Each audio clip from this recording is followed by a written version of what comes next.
Bitta gapda mana bu qizlar bironta qo'shiqqa ikkita emotsiya bajarib shunday video qo'yib yuboradi. O'sha video rekka chiqib ketadi. Yoki biron yaxshiroq chiqqan videosini shunday o'ziniki qilib qo'yib yuboradi, o'sha video ham rekka chiqib ketadi.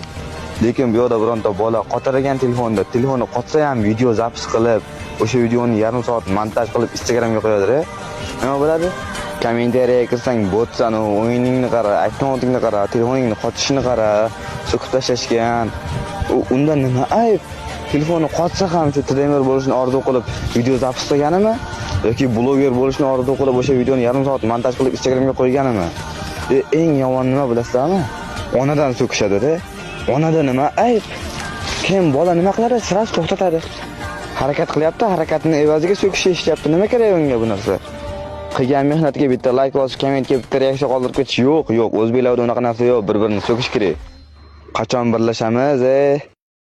Og'alar bitta iltimos, propiska bosinglar, ko'paytiraylik. O'zim originalim 100 ming tana bo'lib ketsak.